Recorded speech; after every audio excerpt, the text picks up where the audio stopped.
آج کی اس شب میں قرآن عظیم کے 26 پارے مکمل ہو چکے ہیں۔ اللہ کریم بقیہ قرآن عظیم کے پاروں کو صحیح تجوید سے پڑھنے اور آپ کو سماعت کرنے کی توفیق عطا فرمائے۔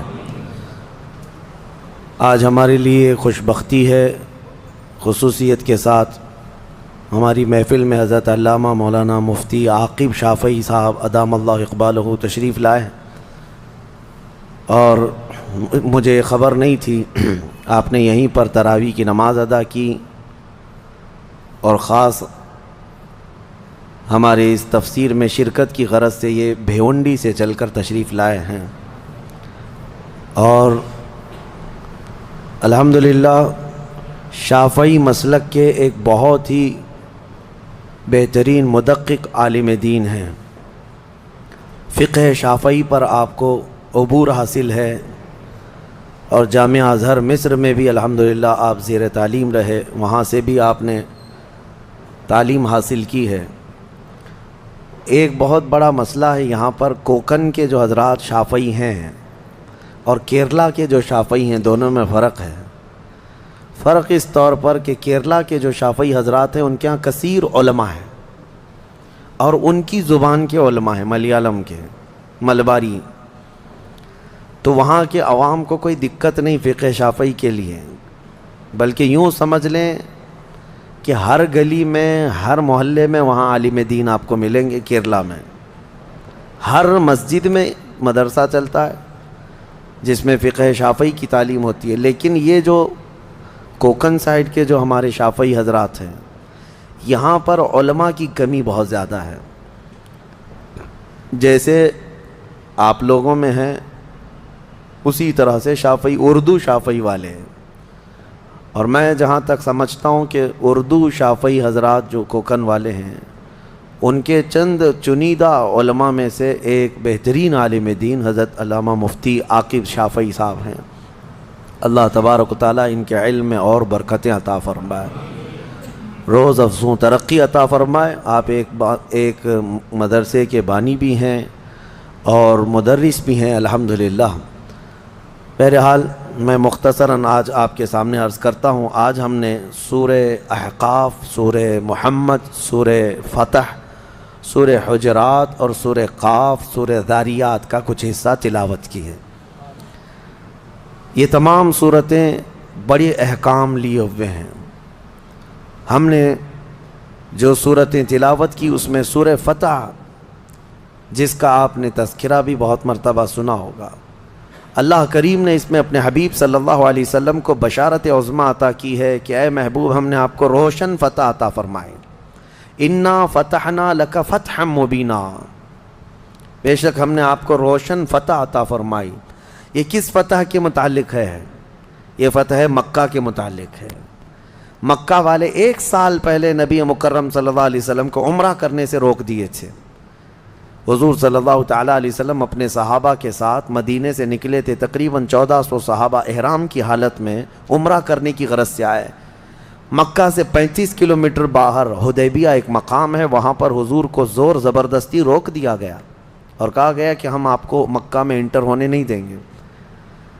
تو یہ ایسی داداگیری تھی مکہ والوں کی کہ مکہ میں طواف کبھی کسی کے لیے روکا نہیں جاتا تھا۔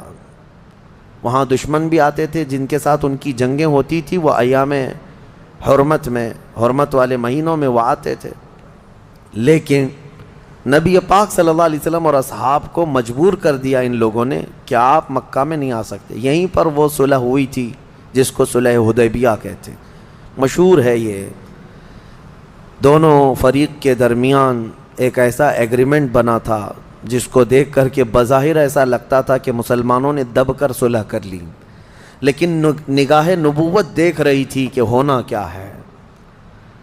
ان عقود میں، جو عقد میں جو لکھا گیا تھا، اس میں یہ تھا کہ اس سال آپ عمرہ نہیں کریں گے، یہیں احرام کھول کر واپس چلے جائیں گے مدینے۔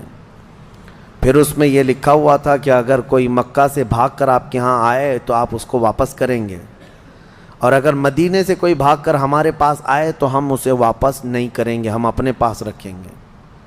یہ زور زبردستی کی ایگریمنٹ تھی۔ اس میں اور بھی بہت ساری چیزیں تھیں، حضور پاک صلی اللہ علیہ وسلم نے ہر ایک چیز کو مان لیا تھا. حالانکہ صحابہ اکرام رضوان اللہ تعالیٰ علیہ مجمعین اس وقت جو تھے یہ وہ صحابہ تھے جو بدر لڑ چکے تھے، احد لڑ چکے تھے، خندق ہو چکی تھی، بڑی بڑی جنگوں میں شرکت کر چکے تھے.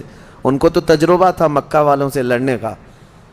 تو انہوں نے عرض کیا یا رسول اللہ صلی اللہ علیہ وسلم آپ اجازت دے دیں، ہم ان کے ساتھ جنگ کریں گے.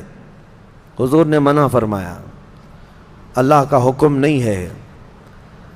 تو جنگ کرنے سے حضور نے جو منع کیا، صحابہ اکرام رضوان اللہ تعالیٰ علیہ مجمعین میں ایک عجیب سی کشمکش تھی. روایت میں سیدنا عمر ابن خطاب رضی اللہ تعالیٰ حضور پاک صلی اللہ علیہ وسلم کے پاس آئے، کہا کہ یا رسول اللہ کیا ہم حق پر نہیں ہیں؟ کہا بالکل حق پر ہیں. کہا ہمیں جنگ کی اجازت کیوں نہیں دی جا رہی؟ حضور پاک صلی اللہ علیہ وسلم نے فرمایا عمر میں جو دیکھ رہا ہوں وہ تم نہیں دیکھ سکتے. حضرت عمر کئی صحابہ کے پاس گئے، یہاں تک کہ حضرت ابو بکر کے پاس گئے. حضرت ابو بکر صدیق سے کہا اے ابو بکر تمہیں پتہ ہے رسول اللہ صلی اللہ علیہ وسلم کیا فیصلہ کر رہے ہیں؟ کہا جنگ کی اجازت نہیں دے رہے ہیں، اور وہ بھی صلح ایسے کافروں سے دب کر کے ہو رہی ہے. حضرت ابو بکر صدیق نے سنا اور اس کے بعد ان کا کندھا پکڑ کر کے ہلایا ان کو، حضرت عمر کو. کہا الزم غرضک یا عمر، اے عمر اپنی عزت کو سنبھال کر بات کر، غیرت میں رہ کر کے بات کر، اس لیے کہ وہ اللہ کے رسول ہیں، عام انسان نہیں ہیں. ان کا جو فیصلہ ہے وہی شریعت ہے. حضرت عمر رضی اللہ تعالیٰ عنہ اس کے بعد ایک جملہ بھی نہیں کہے. فرماتے ہیں اس دن دیکھا کہ صدیق اکبر کا ایمان کیا ہے. ہماری طبیعت مانے نہ مانے رسول کا جو فیصلہ ہے وہی حق ہے، وہی حق ہے. حضرت عمر رضی اللہ تعالیٰ عنہ کا یہ معاملہ تھا. اس کے بعد صلح تو ہوئی. اتفاق دیکھیں اس وقت ابھی صلح مکمل ہونے سے پہلے ہی ایک صحابی تھے جو مکہ سے جان چھڑا کر کے ان کے پاس آ گئے تھے. ان کو بہت ظلم کیا جاتا تھا. نبی پاک صلی اللہ علیہ وسلم کے صحابہ کے پاس آئے، ان کو بہت مارتے تھے مکہ والے. جان چھڑا کر کے آئے، صحابہ کے درمیان آئے تو خوش ہو گئے. لیکن مکہ کے کفار و مشرکین نے کہا ہمارا ایگریمنٹ ہے کہ ہمارے یہاں سے بھاگ کر کے کوئی آئے گا تو آپ اسے واپس کریں گے. حضور صلی اللہ علیہ وسلم نے صحابہ سے کہا کہ ان کو واپس بھیج دو. کس دل کے ساتھ بھیجتے مجھے بتائیں؟ وہ ایک مظلوم مار کھا رہے ہیں مکہ میں، ساری چیزیں ہیں. صحابہ اکرام وہ مکہ کے کفار کے سامنے اڑ گئے کہ کوئی ان کو چھو کر کے دکھاؤ. لیکن فرمان رسول آ گیا، اے میرے صحابہ چھوڑ دو، ہم عہد کے پابند ہیں، ہم عہد و پیمان والے ہیں. تو مجبوراً ان کو چھوڑنا پڑا. وہ گئے، روتے روتے گئے، فریاد کرتے گئے. لیکن رسول کریم صلی اللہ تعالیٰ علیہ وسلم کی یہ جو صلح ہوئی، واپس تو مدینے آئے، تب یہ سورہ نازل ہوئی جس میں اللہ تعالیٰ نے یہ ارشاد فرمایا لقد صدق اللہ رسولہ الرؤیا بالحق لتدخلن المسجد الحرام ان شاء اللہ آمنین محلقین رؤوسکم ومقصرین لا تخافون. اللہ تعالیٰ اپنے رسول کا خواب سچ کر دکھائے گا بے شک کہ ضرور ضرور رسول آپ داخل ہوں گے مسجد حرم میں، وہ بھی امن و امان کے ساتھ. مسجد حرم میں آپ آئیں گے. ہوا یہ کہ اس وقت حضرت عثمان غنی کو بھیجا گیا تھا مکہ کے حالات دیکھنے کے لیے. حضرت عثمان مکہ والوں میں معزز تھے، ان کی لوگ عزت کرتے تھے. حضرت عثمان غنی آئے، بات چیت کی غرض سے آئے. تو وہاں جتنے کفار و مشرکین کے سردار تھے انہوں نے دیکھا اور کہا عثمان تم سے ہماری دشمنی نہیں ہے، دیکھو ہم محمد صلی اللہ علیہ وسلم اور ان کے ساتھیوں کو آنے نہیں دیں گے مکہ میں. اور رہی بات عمرہ کی، تم احرام کی حالت میں آئے ہو، احرام کی حالت میں حرم میں آ گئے مکہ میں. کہا تم چاہو تو اپنا طواف کر کے عمرہ مکمل کر لو اور جاؤ. حضرت عثمان غنی نے کہا قسم خدا کی یہ احرام آخری سانس تک بھی باقی رکھنا پڑے تو رکھوں گا، بغیر میرے مصطفیٰ کے عمرہ نہیں کروں گا. وہاں پہنچ کر کے بھی انہوں نے خانہ کعبہ کا طواف نہیں کیا، خانہ کعبہ کا طواف نہیں کیا، عمرہ نہیں کیا، ویسے ہی چلے آئے. اسی کو امام اہل سنت فاضل بریلوی نے فرمایا نا، طیبہ نہ صحیح افضل مکہ ہی بڑا ظاہر، ہم عشق کے بندے ہیں کیوں بات بڑھائی ہے. لوگ یہ مکہ مدینے کی فضیلت میں ڈسکس کرتے رہ جاتے ہیں، مسئلہ یہ ہے کہ صرف خانہ کعبہ ہی نہیں، اصل عظمت مصطفیٰ ہے. یہ نہ ہو تو پھر خانہ کعبہ کے لاکھ چکر بھی کسی کام کے نہیں. حضرت عثمان غنی رضی اللہ تعالیٰ عنہ کا یہ عمل بتاتا ہے کہ وہ احرام کی حالت میں اگر کوئی وہاں تک گیا ہے تو ظاہر سی بات ہے اب اگر احرام کھولے گا تو اس پر دم واجب ہے، بکرا قربان کرنا پڑے گا، وہ سب منظور ہے ان کو، لیکن میرے مصطفیٰ کے بغیر طواف کرنا منظور نہیں. واپس آ گئے. سال بھر نہیں گزرا تھا، 6 ہجری کا معاملہ ہے، 7 ہجری کے قریب دوبارہ نبی پاک صلی اللہ تعالیٰ علیہ وسلم دوسرے سال جب تشریف لائے رہے تھے، اس وقت 10,000 صحابہ تھے، اور 10,000 صحابہ کے ساتھ جب مدینے سے مکہ نکلے، وہ ہیبت ایسی طاری تھی کہ مکہ والوں کے دل پورے ہل چکے تھے اور کوئی مقابلے کو تیار نہیں تھا. سب ادھر ادھر بھاگم بھاگی چل رہی تھی، کوئی کس کے ہاں جا رہا ہے، کوئی کس کے ہاں جا رہا ہے. اور اللہ تعالیٰ نے اپنے نبی کو وعدہ پورا کیا. نبی پاک صلی اللہ علیہ وسلم 20 رمضان المبارک 7 ہجری کو مکہ مکرمہ میں اس شان کے ساتھ داخل ہوئے کہ حضور کے داخل ہونے کی تاریخ سے لے کر آج تک دوبارہ کبھی خانہ کعبہ میں شرک اور بت پرستی نہیں ہو سکی. حضور پاک صلی اللہ علیہ وسلم نے جو پاک کیا اور خانہ کعبہ کو جو اور مسجد حرم کو جو پاک کیا. بہرحال یہ فتح مکہ میں نے اس سے قبل بھی بتایا تھا، تو یہ روشن فتح جس کا ذکر سورہ فتح میں آیا ہے یہ فتح مکہ ہے. یہاں ایک مسئلہ ہے، عقیدے کی بات بھی ہے، میں عرض کیے دیتا ہوں. اس آیت میں اللہ نے فرمایا لِيَغْفِرَ لَكَ اللَّهُ مَا تَقَدَّمَ مِن ذَنبِكَ وَمَا تَأَخَّرَ. اللہ نے آپ کو روشن فتح عطا فرمائی. اب آگے کا جو آیت کا ٹکڑا ہے جو میں نے تلاوت کیا، غور سے توجہ، تاکہ اللہ تعالیٰ آپ کے اگلے پچھلے گناہوں کو معاف کر دے. بہت سارے لوگوں نے یہی کہا، آپ کے اگلے پچھلے گناہوں کو معاف کر. مارکیٹ میں ملنے والے بہت سارے قرآن کے ترجمے ہیں، ان میں اٹھا کر دیکھو تو یہی ترجمہ ہے، اے رسول آپ کے اگلے پچھلے گناہوں کو اللہ تعالیٰ معاف کر دے. اس لیے روشن فتح عطا کی تاکہ آپ کے اگلے پچھلے گناہوں کو معاف کر دے. ترجمہ کرنے والوں سے کوئی یہ سوال کرے کہ بھائی بتاؤ تو صحیح آپ کے رسول کے اگلے گناہ کون سے تھے، پچھلے گناہ کون سے تھے جس کی معافی کا اللہ نے یہاں بیان کیا ہے؟ جبکہ عقیدہ تو ہمارا یہ ہے کہ نبی معصوم ہوتے ہیں اور میرے آقا تو سید المعصومین ہیں، تو کون سے گناہ ہیں؟ اسی لیے ہم کہتے ہیں نا، ہر کتاب کو اٹھا کر پڑھ لینے کا نام علم نہیں. ہاں جیسے آج گوگل کے بہت سارے شاگرد ہیں بیچارے، گھس جاتے ہیں کسی میں بھی. تمہیں اگر کہیں لکھا ہوا دکھ گیا اسلام تو یہ ضروری نہیں کہ اسلام ہی ہے. یہاں تو ہزاروں رہزن ہیں لباس خضر میں.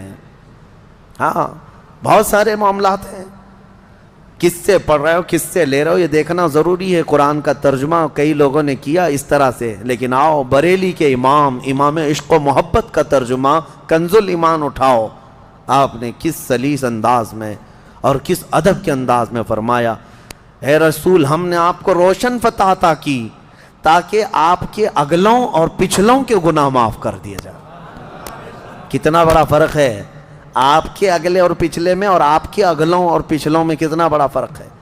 آپ کے ذریعے سے اے رسول، آپ کی وجہ سے، آپ کی برکت سے اللہ آپ کے اگلوں اور پچھلوں کے گناہ معاف کرے. اس میں عقیدہ بھی سلامت ہے، عصمت کا اور بارگاہ رسالت کا ادب بھی محفوظ ہے.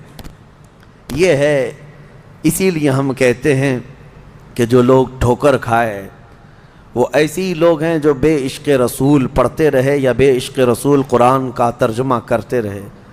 میں نے بہت قبل آپ کو تفسیر میں بتایا تھا، اللہ نے فرمایا قد جاءکم من اللہ نور و کتاب مبین.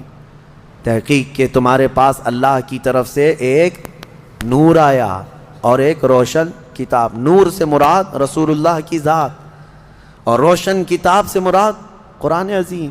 لیکن اس آیت میں پہلے کس چیز کا ذکر آیا ہے؟ قد جاءکم من اللہ نور، نور کا ذکر ہے. نور ویسے نارمل چیز بھی یہی ہے کہ کسی بھی کتاب کو پڑھنے کے لیے لائٹ پہلے چالو کرنا پڑتا ہے. اجالا ہو تو کتاب پڑھی جاتی ہے نا، نور پہلے ہو پھر کتاب مبین پڑھ سکتے ہیں. اسی لیے اس آیت کی ترتیب بھی دیکھیں، نور پہلے ہے، مطلب یہ ہے کہ تم پہلے اپنے قلب کو نور مصطفیٰ سے جگمگاؤ، پھر قرآن پڑھو، تمہارے قدم ہدایت پر رہیں گے، تمہارے قدم ہدایت پر رہیں گے۔ عزیزان گرامی وقار، اسی سورہ فتح کی آخری آیت ہے جس میں اللہ نے فرمایا محمد الرسول اللہ والذین معہ اشداء علی الکفار رحماء بینہم تراہم رکعا سجدا یبتغون فضلا من اللہ ورضوانا۔ اللہ فرماتا ہے محمد اللہ کے رسول ہیں، اور ان کے ساتھ جو ہیں، اب ان کے ساتھ کون ہے؟ صحابہ، سمپل سی بات ہے، ہر کوئی جانتا ہے۔ ان کے ساتھ جو ہیں، اللہ فرماتا ہے ان کی صفات کیا ہیں، سنو ابھی۔ اللہ فرماتا ہے اشداء علی الکفار، کافروں پر سخت ہیں، رحماء بینہم، آپس میں نرم دل ہیں، آپس میں نرم دل ہیں۔ تراہم رکعا سجدا یبتغون فضلا من اللہ ورضوانا، تم ان کو دیکھو گے رکوع اور سجدے کے عالم میں ہوں گے اور اللہ کا فضل ڈھونڈ رہے ہوں گے۔ یہ صحابہ کی صفت ہے۔ سیماہم فی وجوہہم من اثر السجود، ان کے چہروں پر تو سجدوں کے نشان آ چکے ہوں گے۔ اس کا مطلب وہ نہیں جو کالا نشان ہے، شامی کباب۔ بہت سارے لوگ اس آیت سے یہی سمجھتے ہیں سیماہم فی وجوہہم، وجوہہم ہے ایک، یہ عربی میں وجہ جو ہے پورے چہرے کو کہتے ہیں، اور پیشانی کو جبہہ کہتے ہیں۔ جبہہ یعنی پیشانی پر اگر نشان کی بات ہوتی تو صرف جبہہ کا لفظ آتا۔ اللہ نے قرآن میں فرمایا فی وجوہ، ان کے پورے چہرے پر سجدے کے نشان ہیں، یعنی چہرہ چمکدار ہوگا۔ اور بعض لوگ گھس گھس کر کے پیشانی پر کہتے ہیں کہ یہی نشان ہے جو قرآن میں ذکر ہے۔ بہرحال وہ ایک الگ مسئلہ ہے، ہم بھی بہت سالوں سے سجدے کر رہے ہیں، بہت سالوں سے ہم بھی نماز پڑھ رہے ہیں۔ بہرحال جو صحابہ کرام رضوان اللہ تعالیٰ علیہ مجمعین کی صفت آئی ہے اس پر مجھے بات کرنا ہے۔ کیا ہے؟ اشداء علی الکفار رحماء بینہم، وہ کافروں پر سخت ہیں اور آپس میں نرم دل ہیں۔ اے مسلمانوں، کہیں اس کو تم نے پلٹ تو نہیں دیا، کہیں اس کو الٹ تو نہیں دیا کہ اب آپس میں بہت سخت ہو گئے اور دوسروں کے لیے نرم ہو گئے؟ ہم دیکھ رہے ہیں، حالات دیکھ رہے ہیں، اپنوں کے لیے اتنا سخت دل ہو گئے ہیں لوگ، بات چیت کرنا پسند نہیں ہے، سلام کلام نہیں ہے، ملنے کی خواہش نہیں ہے، اور وہی کفار و مشرکین کے ساتھ خوب بگاڑی جا رہی ہیں، ان کے آؤ بھگت کیے جا رہے ہیں، ان کے استقبال بھی چل رہے ہیں۔ یہ آیت کو الٹ کر کے رکھ دیا اس زمانے کے لوگوں نے۔ جو صحابہ کی کیفیت تھی وہ یہ تھی۔ آپ کو پتہ ہے صحابہ کرام رضوان اللہ تعالیٰ علیہ مجمعین کوئی رعایت نہیں کرتے تھے اگر اس کے اندر ایمان نہیں ہے تو۔ آج ہی کے درس میں نے صبح بتایا، جنگ احد میں ابو عامر راہب، جس کو پورے مدینے والے چاہتے تھے، وہ راہب کے نام سے مشہور تھا، وہ مکہ بھاگ کر چلا گیا تھا جب حضور آئے تھے مدینے، اور مکہ والوں کو بھڑکا کر کے احد کے میدان میں لایا تھا، اور اس نے یہ کہا تھا کہ اے لوگوں، پورا مدینہ میرا، جیسے آج کہتے ہیں فین فالوئنگ ہے، ہاں ایک بات پر سب ٹوٹ پڑیں گے، چلو میں جب جاؤں گا پکاروں گا مدینے والے صاحب محمد کا ساتھ چھوڑ کر میری طرف آ جائیں گے صلی اللہ علیہ وسلم۔ تو ابو عامر راہب آیا میدان میں اور پکارنے لگا، اے مدینے والو دیکھو میں آ گیا، میری تم بڑی عزت کرتے تھے، میری بڑی خاطر تواضع کرتے تھے۔ وہ بابا تھا مدینے کا، لوگ اس کی ارد گرد گھومتے ہی رہتے تھے، حضور کے آنے سے پہلے کی بات، اور وہ جلن کے مارے بھاگ کر گیا تھا مکہ سے، مدینے سے۔ اب جب وہ للکارنے لگا تو جانتے ہو جو برسوں سے اس کو راہب کہتے تھے، وہ انصار صحابہ آگے بڑھتے ہیں اور کہتے ہیں، ہاں ابو عامر راہب، ابو عامر ہم تجھے اچھی طرح پہچانتے ہیں، تو فاسق ہے، عدو اللہ ہے، تو اللہ کا دشمن ہے، رسول اللہ کا دشمن ہے، ہم اچھی طرح تجھے جانتے ہیں۔ اور جب اس کو سب صحابہ نے للکار دیا تو ایک صحابی آگے بڑھ کر کے آئے، حضرت حنظلہ، کہا رسول اللہ پاک صلی اللہ علیہ وسلم سے عرض کیا، آقا مجھے اس سے لڑنے کی اجازت دے، میں اس کی گردن مار کے آؤں۔ جانتے ہیں یہ حنظلہ کوئی اور نہیں، اسی ابو عامر کے بیٹے ہیں، سگے بیٹے ہیں، جو للکار رہا ہے میدان میں۔ حضور نے اجازت نہیں دی گردن مارنے کی، کہا مناسب نہیں لگتا کہ تم بیٹے ہو اور اپنے باپ کی گردن مار دو. رسول کریم صلی اللہ علیہ وسلم نے انہیں روک دیا. لیکن جب وہ ابو عامر واپس گیا اپنی کفار مکہ کے درمیان، سب اس کے پیچھے پڑ گئے. کہا تو بڑی بڑی باتیں کر کے آیا تھا کہ تجھے دیکھ کر پورے مدینے والے محمد کا ساتھ چھوڑ دیں گے، یہاں تو حال یہ ہے کہ تیرا بیٹا ہی تیری گردن مارنے کے لیے آ گیا ہے. وہ کہتا ہے غضب کا جادو کیا ہے محمد نے. نعوذ باللہ من ذالک. میرے عزیزو، جادو نہیں، یہی ایمان پلایا ہے میرے آقا نے. صحابہ کا یہی تو تھا مسلک، یہی مشرب، یہی اشداء علی الکفار. وہ چاہے کوئی بھی ہو، باپ ہو کہ بیٹا ہو کہ بھائی ہو، کوئی بھی ہو، وہ سخت تھے ان معاملات میں. رحماء بینہم. اور آپ کو پتہ ہے بدر کے میدان میں اتنے رشتے ہیں بتائیں تو ایک بڑی طویل داستان ہے. ادھر کفار کی طرف ماموں ہے، یہاں صحابہ میں بھانجا ہے، ادھر باپ ہے، ادھر بیٹا ہے، ادھر بھائی ہے، ادھر ایک بھائی ہے، ادھر چاچا ہے، ادھر بھتیجا ہے. کتنے معاملے. حضرت علی کرم اللہ وجہہ الکریم ادھر ہیں حضور صلی اللہ علیہ وسلم کی طرف، حضرت حمزہ یہاں ہیں، اور کفار کی طرف عباس ہیں. حضرت حمزہ اور عباس سگے بھائی ہیں. حضرت علی کے سگے بھائی عقیل بن ابی طالب، وہ بھی کفار کی طرف سے آئے. کتنے رشتے بتائیں آپ کو. یہ اور بات ہے کہ یہ لوگ بعد میں اسلام لائے.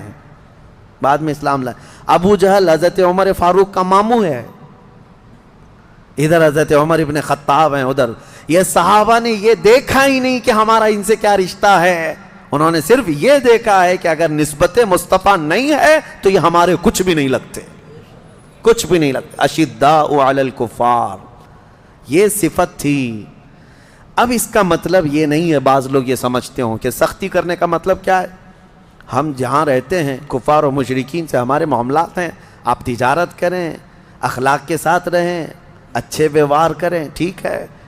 لیکن اس کا مطلب یہ نہیں ہے کہ تم جو ہے مومنین کو سائیڈ لگا دو اور ان کی طرف نظر بھی نہ کرو اور تم یہ کہنے لگ جاؤ کہ نہیں یہ لوگ تو اچھے ہیں، یہ لوگوں کے ہاں یہ معاملہ اچھا ہے. میں حضرت ابو حازم رحمۃ اللہ تعالیٰ علیہ کی کتاب میں ایک حکایت پڑھ رہا تھا، میں نے فجر کے درس میں اس کو بیان بھی کیا تھا. بڑی حیرت کی بات ہے. اسی لیے کفار و مشرکین کی کسی چیز کو آپ تعریف میں بھی مت لو. مکہ مکرمہ میں حج کے دوران ایک شخص کا انتقال ہوا تو اس کو دفن کرنے کے لیے جہاں لے گئے وہ ایک عالم کی قبر تھی، وہ کھودی گئی. وہ لوگ جانتے تھے اس کو تو، لیکن وہاں وہ عالم نہیں تھا، ایک خوبصورت لڑکی سوئی ہوئی تھی قبر میں. تو حیرت میں آ گئے کہ اس عالم کی قبر میں لڑکی کیسے دفن ہو گئی. لوگ پریشان تھے. تو اتفاق سے وہاں ایک شخص جو حج پہ آیا تھا وہ لڑکی کو جانتا تھا. کہا یہ ہمارے علاقے کی، وہ جس ملک سے آیا تھا وہ کہتا ہے میں اس کو اچھی طرح جانتا ہوں، یہ پوری عیسائی لڑکی تھی، یہ کنورٹ ہوئی تھی، اسلام قبول کی تھی، لیکن اس کا پورا خاندان عیسائی ہے. میں اس کو اچھی طرح سے جانتا ہوں اور اس نے اپنا ایمان چھپایا تھا اور کچھ دنوں پہلے یہ بیمار ہوئی، انتقال کر گئی. اس کو تو وہاں مرتے ہوئے ہم نے دیکھا، یہ یہاں کیسے ہے. لوگوں نے کہا تجھے شبہ تو نہیں ہو رہا؟ کہا نہیں، یقین ہے مجھے، پورا کا پورا یقین ہے. تو وہاں سب اور بھی دیگر علماء کو سب یہ باتیں پتہ چلی تو پھر یہ بحث چھڑ گئی. تو پھر یہ عالم کہاں گیا جس کو دفن کیا گیا تھا؟ وہ عالم کہاں گیا؟ تو وہی جو حج پر آیا ہوا شخص تھا اس نے کہا میں اپنے ملک جاتا ہوں، چند لوگوں کو میرے ساتھ بھیجو، میں اس لڑکی کے گھر والوں سے ملوا دوں گا. تو یہ گیا اپنے ملک اور اس لڑکی کے گھر والوں کے پاس گیا جو عیسائی تھے. کہا کہ تمہاری بیٹی فلاں فلاں کا انتقال ہوا. کہا ہاں. کہا ہم نے اس کو مکہ مکرمہ کے ایک قبرستان میں دیکھا ہے. کہا ایسے کیسے ہو سکتا ہے، پاسبل نہیں. ہم نے تو اس کو اچھے آخری رسومات کے ساتھ اچھے طریقے سے دفن کیا اپنے قبرستان. تو یہ جو گئے ہوئے مسلمان تھے انہوں نے اصرار کیا کہ چلو تمہاری بیٹی، تمہاری لڑکی کی قبر کھود کر دیکھا جائے، کیا تم نے جو دفن کیا وہ وہی ہے؟ جب وہ لوگ آئے اصرار کے بعد وہ قبر کھودی گئی جو عیسائی قبرستان میں تھا. تو قبر کھولنے کے بعد ایک حیرت انگیز منظر کہ وہ عالم یہاں لیٹا ہوا ہے. عیسائی قبرستان میں لاش بری طرح مسخ ہے، صحیح شکل نہیں ہے، لوگ دیکھ کر کے پہچان لیے کہ یہ مکہ میں جس کی قبر تھی وہ یہ ہیں۔ یہ کیسے شفٹنگ کون کرتا ہے؟ کیا ہوا کیا تھا؟ بہرحال قبریں جیسی تھی ویسی کر دی گئی واپس۔ لوگوں میں یہ بحث چھڑ گئی کہ آخر یہ ایسا کیسے ہوا۔ اتنی بات تو سمجھ میں آ رہی تھی کہ یہ لڑکی اسلام سے محبت کرنے لگی، قرآن پڑھنے لگی تھی اور ایمان پہ انتقال ہوا۔ اس کا مکہ میں دفن ہو جانا تو سمجھ میں آ جاتا ہے کہ ہو سکتا ہے اس کو اللہ نے اعزازاً انعاماً جو ہے منتقل فرمایا ہو، لیکن یہ وہاں سے کیوں آیا؟ مکہ سے۔ تو لوگ اس کے گھر گئے، اس کی بیوی تھی، بیوہ تھی، اس سے جا کر پوچھا تمہارے شوہر کے بارے میں کیا خیال ہے؟ کہتی ہے میرا شوہر تہجد گزار تھا، نمازی تھا، پابند تھا، سب کچھ اچھا تھا۔ لوگوں نے کہا کوئی ایسا عمل جو خلاف شرع یا کوئی ایسی چیز؟ کہا نہیں، وہ تو پابند آدمی تھا۔ کہا ہاں ایک چیز عورت بولتی ہے جو میں آپ کو بتانے لگا ہوں، جس کے لیے میں نے یہ واقعہ آپ کے سامنے رکھا۔ اس کی بیوی کہتی ہے، بیوہ خاتون کہتی ہے، جب کبھی اس پر غسل واجب ہوتا میرے شوہر پر، جنابت کا غسل، تو یہ کہتا عیسائیوں کے مذہب میں اچھا ہے، ان کے ہاں غسل واجب نہیں ہے، ہمارے ہاں ٹھنڈیوں میں بھی نہانا پڑتا ہے، بارشوں میں بھی، گرمیوں میں بھی نہانا پڑتا ہے۔ یہ بار بار ایک جملہ یہ کہتا تھا، عیسائیوں کے ہاں ان کے مذہب میں اچھا ہے، جنابت کا غسل واجب نہیں ہے۔ وہ خاتون کہتی ہے مجھے یہ بات کھٹکتی تھی، دین مصطفیٰ میں رہ کر کے یہ اگر عیسائیت کی بات کیوں کرتا ہے۔ آج اس کا انجام سمجھ میں آیا۔ سارے علماء نے اس وقت یہ کہا یقیناً اللہ کے نبی نے جو فرمایا تھا، جو جس سے محبت کرتا ہے اسی کے ساتھ اٹھایا جائے گا، اسی کے ساتھ اٹھایا جائے گا۔ اسی لیے میرے عزیزو، صحابہ کی جو صفت تھی اس پر عمل کرو۔ اشداء علی الکفار رحماء بینہم۔ ہاں تمہارے دین میں کوئی کمی رہ گئی ہے؟ مصطفیٰ کریم صلی اللہ علیہ وسلم کے اخلاق میں کوئی کمی ہے جو تمہیں دوسروں کی تعریف کرنی پڑے؟ الحمدللہ میرا دین کامل ہے۔ مصطفیٰ کریم صلی اللہ علیہ وسلم کو دیا ہوا دین ایسا کامل بلکہ اکمل ہے جس میں ایک شوشہ بھی نہیں چھوڑا گیا ہے، قیامت تک کے لیے دین ہے۔ میں چیلنج کے ساتھ کہہ سکتا ہوں پوری دنیا کے دیگر ادیان کو لاؤ، کچھ تو مدون بھی نہیں ہے، لکھے ہوئے بھی نہیں ہے، بس ایسی اندھا دھند چل رہے ہیں کئی دن۔ کچھ مذہب جو ہے صرف افواہوں پر چل رہے ہیں، کچھ مذہب ہیں جن کی کتابیں ہیں، جن کے ہاں لا ہیں، لیکن سب کو لا کر کے بتا دو، میں بتاؤں گا اسلام کے علاوہ کوئی کمپلیٹ ہے ہی نہیں، کمپلیٹ نہیں ہے۔ میرے عزیزو، جس کے پاس سب کچھ ہے اسے یہ سب دیکھنے کی ضرورت نہیں۔ بہرحال صحابہ اکرام رضوان اللہ تعالی علیہم اجمعین کی یہ صفت اللہ ہمیں عطا فرمائے۔ اشداء علی الکفار رحماء بینہم۔ امام اہل سنت فاضل بریلوی رحمۃ اللہ علیہ کی بات یاد آتی ہے کہ آپ کو ایک بار درد قولنج ہوا۔ درد قولنج جو ہوتا ہے یہ پیٹ میں مروڑ پیدا ہوتی اور ایسی سخت درد کہ ہر چیز پھیکی لگنے لگ جائے، کڑوی لگنے لگ جائے۔ اعلیٰ حضرت فرماتے ہیں میں ایک دن سے بیمار ایسا تھا کہ صرف نماز کے وقت میں وہ درد کم ہوتا، ظہر پڑا اس کے بعد پھر شدت کا درد، عصر پڑا پھر شدت کا درد، مغرب پڑا شدت کا درد۔ وہ لیٹے ہوئے تھے، علاج بھی چل رہا ہے۔ دوسرا دن گزر گیا، اعلیٰ حضرت فرماتے ہیں ایسا لگتا تھا کہ اس پیٹ کے درد سے جو ہے موت قریب آ جائے گی، اتنا سخت درد تھا۔ دوسرے دن اعلیٰ حضرت فرماتے ہیں کہ ان کے کوئی جاننے والے آئے، کہا کہ حضور فلاں ایک صاحب ہے، وہ کوئی پنڈت تھا، کہا کہ وہ جڑی بوٹیاں کرتا ہے، بہت ساری چیزیں ہیں علاج وغیرہ کے لیے۔ اعلیٰ حضرت نے منع فرمایا۔ اس کے بعد کچھ صاحبوں نے کہا کہ بہت درد ہے، شدت کا درد ہے، دیکھ لینے میں کیا ہے، اور وہ صاحب بھی آپ کے درشن کرنا چاہتے ہیں، آپ کی زیارت کرنا چاہتے ہیں۔ اعلیٰ حضرت نے کچھ کہا نہیں، وہ آ گیا۔ اعلیٰ حضرت نے اس کو لکھا ہے، وہ آئے جو صاحب جن کو یہ لوگ لے کر کے آئے، وہ آتے ہی اعلیٰ حضرت کے پیٹ پہ ہاتھ رکھا اور کہا کہاں درد ہے؟ اعلیٰ حضرت فرماتے ہیں 2 دن سے قولنج کا اتنا درد مجھے نہیں ہوا تھا جتنا اس کے ہاتھ رکھنے سے ہوا، اس کے ہاتھ رکھنے سے جو مجھے درد ہوا۔ یہ کیا تھا؟ یہ کیا تھا؟ اشداء علی الکفار رحماء بینہم۔ یہی ہے۔ اب میں زیادہ اس کو سمجھاؤں تو ہماری باتوں کو لے جا کر کے توڑ مروڑ کر کے میڈیا والے چلائیں گے. بہت سارے اسی کے آڑ میں بیٹھے ہوئے ہیں. ہاں بالکل میرے عزیزو، میں ان کے اعلیٰ ایمان کی بات کر رہا ہوں. اور آج کے پتہ نہیں کئی ایسے سیکولر لوگ ہیں جو کنیا بابا پیشاب بھی بیچے تو لینے چلے گئے. ہاں اس کے پاس لینے کے لیے بھاگ گئے. ارے ہاتھ رکھنے کو نہیں دیا اعلیٰ حضرت نے، ہاتھ رکھنے کو نہیں دیا، اور تم پیشاب پینے چلے گئے. میں سب کی بات نہیں کر رہا ہوں، الا ماشاء اللہ الحمدللہ آج بھی ایمان کے ساتھ لوگ باقی ہیں.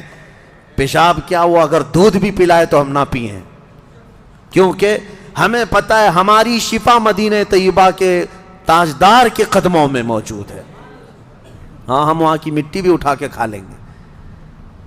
اسی لیے میں کہتا ہوں میرے عزیزو، ایمان جو ہے جب راسخ ہو جاتا ہے تب بندہ ان تمام معاملات کو سمجھتا ہے، ورنہ وہ بھینس کی طرح ہر جگہ منہ مارتا رہتا ہے. ہاں ادھر بھی کھا لیا، ادھر بھی کھا لیا، ادھر بھی. جس کو کہا گیا ہے کہ رات کو لکڑیاں جمع کرنے والا جو آدمی ہوتا ہے نا، رات میں لکڑیاں جمع، وہ کیا کرتا ہے، ایک ٹوکرا لیتا ہے اور ٹکڑے جمع کرتا رہتا ہے لکڑی، اور صبح پتہ چلتا ہے کتنے گوبر کے ٹکڑے جمع کیا ہے، کتنے پتھر ہیں، کتنی لکڑیاں ہیں، کتنا لوہا ہے، کچھ بھی نہیں، وہ سب جمع کر لیا تھا ٹوکرے میں. کیوں؟ اندھیرا تھا. اسی لیے کہتے ہیں عشق رسول کا اجالا ہو تو تمہارے ٹوکرے میں کوئی ٹکڑا گوبر کا نہیں آئے گا. جو جمع کرو گے وہ انشاءاللہ ایمان کے ساتھ ہی جمع کرو گے. اللہ کریم ہمیں اہل ایمان کی صحبت عطا فرمائے. سورہ حجرات، میں مختصر اس میں دو چند باتیں عرض کروں کیونکہ احکام بہت سارے ہیں سورہ حجرات میں. بس دو آیتیں اگر آپ سن لیں. اللہ فرماتا ہے اے ایمان والو اللہ اور اس کے رسول کے آگے مت بڑھو. دوسری آیت ہے اے ایمان والو نبی کی آواز پر اپنی آوازیں بلند مت کرو. لا ترفعوا اصواتکم فوق صوت النبی ولا تجہروا له بالقول کجہر بعضکم لبعض. اور نبی کو ایسے مت پکارو جیسے آپس میں ایک دوسرے کو پکارتے ہو، ورنہ تمہارے اعمال ضائع ہو جائیں گے. ایک صحابی حضرت قیس تھے جن کا سنائی کم دیتا تھا ان کو، اور وہ اونچا بولتے تھے. جس کے کان کم سنائی دیتے ہیں وہ زور سے بولتے ہیں. حضور کی مجلس میں وہ بیٹھتے، حضور سے بلند آواز سے پوچھتے تھے یا رسول اللہ کیا کہا آپ نے؟ اللہ کو یہ ادا بھی پسند نہیں آئی. رب تعالیٰ نے آیت نازل فرمائی کہ نبی کی بارگاہ میں بلند آواز سے بات نہ کرو. آج بھی یہ آیت میرے آقا کی جالیوں پر لکھی ہوئی ہے، آج بھی ہے، آج بھی ہے. لوگوں وہاں سے گزرنے کے وقت آج بھی وہی احکام ہیں. نفس گم کردہ می آیت جنید و با یزیدی جا. کہا گیا ادب گاہست زیر آسمان از عرش نازک تر. آسمان کے نیچے ایک ایسی جگہ ہے جو عرش سے بھی نازک ہے. یہاں جنید بغدادی اور بایزید بسطامی جیسے اولیاء آتے ہیں، اپنی سانسیں روک لیتے ہیں بارگاہ مصطفیٰ میں کہ نکلنے والی سانسوں سے کہیں روضہ رسول کی بے حرمتی نہ ہو جائے. پکارنا چلانا تو الگ بات ہے. تو یہاں کے آداب قرآن میں اللہ نے بیان فرمایا. وہ صحابی جب ان کو پتہ چلا کہ یہ آیت نازل ہو گئی تو وہ گھر میں بیٹھے رہ گئے، 40 دن تک روتے رہ گئے. بہت روئے کہ یہ آیت میرے ہی لیے نازل ہوئی. پھر دوسری آیت آئی ان الذین یغضون اصواتهم عند رسول اللہ. بے شک وہ لوگ جو اپنی آوازیں پست رکھتے ہیں، دھیمی رکھتے ہیں اللہ کے رسول کے نزدیک. اولئک الذین امتحن اللہ قلوبہم للتقوی. یہ وہ لوگ ہیں جن کے دلوں کو اللہ نے تقوی کے لیے چن لیا ہے. اور ادب بھی تو دیکھیں اللہ نے کیا فرمایا. جب نبی کے حجرے کے پاس جائیں، میرے گھر کے پاس آئیں گے تو آپ کیا کہیں گے؟ پکاریں گے، میرا نام لے کر پکاریں گے. کہیں گے حضرت حضرت آپ کے ہاں میں جاؤں گا تو آپ کا نام لے کر پکاروں گا. لیکن حجرے کے میں حضور کے حجرے کے پاس جائیں تو اللہ کیا فرماتا ہے ان الذین ینادونک من وراء الحجرات اکثرهم لا یعقلون. جو رسول اللہ کے حجرے کے باہر، حضور کے گھر کے باہر آ کر پکارتے ہیں ان کا نام لے کر، ان میں اکثر عقل والے لوگ نہیں ہیں. تو نہ پکاریں حضور کو. بلکہ ادب اللہ نے خود فرمایا وَلَوْ أَنَّهُمْ صَبَرُوا حَتَّى تَخْرُجَ إِلَيْهِ. جانا ہو اگر رسول پاک کے پاس تو طریقہ اللہ بیان فرما رہا ہے، پکارو مت، جا کر تھوڑی دیر صبر کے ساتھ دروازے پر کھڑے رہو، میرا محبوب خود باہر آئے گا. حضور خود تشریف لائیں گے، یہ تمہارے لیے زیادہ بہتر ہوگا۔ بارگاہ رسول کا ادب میرے عزیزو، نعوذ باللہ من ذالک، آج کچھ ایسے لوگ نکل پڑے جو حضور کو بالکل ہلکے انداز میں بات کر رہے ہیں، ہلکے انداز میں۔ کئی ایسے سوشل میڈیا کے جو دانشور کہلاتے ہیں، اب اسکالر بنے ہوئے ہیں اسلام کے، ان لوگوں نے نبی پاک کا بھی صحابہ کا بھی ایسے انداز میں نام لینا شروع کیا، نعوذ باللہ، جو عام لوگ بھی اپنا نام اس طرح نہیں لیتے، عام لوگ بھی ایک دوسرے کا نام نہیں لیتے۔ حضور پاک صلی اللہ علیہ وسلم کے متعلق اس طرح کہنا کہ وہ آج کے زمانے کا چھوکرا ہم کو سمجھائے گا۔ منافقین نے اگرچہ یہ بات کہی تھی، لیکن تم کس انداز سے کہو گے اس کو؟ منافقین اگر یہ کہتے تھے تو لوگ آج اس کو اس انداز میں بات کر رہے ہیں۔ صحابہ کا ادب دیکھو گے، حضور پاک صلی اللہ علیہ وسلم کی پاک جب بات کرتے تھے تو یوں کہتے، ابی انت و امی یا رسول اللہ، میرے ماں اور میرے باپ آپ پر قربان ہوں اللہ کے رسول۔ اس کے بعد پھر بات کرتے تھے۔ بہرحال سورہ حجرات میں اللہ تعالیٰ نے جو فرمایا، ایک حکم یہ بھی ہے، اے ایمان والو، جب کوئی فاسق تمہارے پاس خبر لائے تو اس کی تحقیق کر لو پہلے کہ صحیح ہے یا نہیں خبر، ورنہ تم جیسے یہ واٹس اپ کے لیے یہ ہے، یہ حکم یہاں کے لیے بھی فٹ ہے کہ ادھر سے آیا ادھر فارورڈ ہوا، ادھر سے آیا ادھر فارورڈ ہوا، اور پتہ ہی نہیں کہاں سے آیا کہاں تک چل رہا ہے۔ ایمان والے یہ کام نہ کریں۔ یا ایھا الذین آمنوا ان جاءکم فاسق بنبأ فتبینوا، اللہ نے فرمایا اے ایمان والو، جب تمہارے پاس کوئی فاسق خبر لے کر کے آئے تو اس کی تحقیق کر لو۔ میں سمجھتا ہوں یہ واٹس اپ بڑا فاسق ہے، یہ فاسق ہی تو ہے، کیونکہ اس کے پاس کوئی شرائط عدل ہے نہیں، ادھر کی ادھر اس میں سب چیزیں آتی ہیں، اچھی بھی بری بھی، لیکن تمہاری ذمہ داری ہے تحقیق کر لو۔ بغیر تحقیق کے کئی لوگ بیچارے بعد میں شرمندگی اٹھاتے ہیں۔ اللہ نے اس میں آیت میں فرمایا فَتُصْبِحُوا عَلَى مَا فَعَلْتُمْ نَادِمِينَ، کہیں ایسا نہ ہو کہ تم شرمندہ ہو جاؤ اپنے کیے پر۔ اور میں نے اس آیت کے مطابق دیکھا ایک صاحب کو دیکھا کہ وہ تقریر کیے جا رہے ہیں کسی کے خلاف۔ ایک بہت بڑے بزرگ کو کچھ لوگوں نے ایڈٹ کر کے، کافی زمانے پہلے کی بات ہے، ابھی واٹس اپ نیا نیا رہ رہا تھا، یعنی 2015-14 کے اس وقت آ چکا تھا، لیکن زیادہ طور پر اتنا وائرل نہیں ہوتی تھی چیزیں۔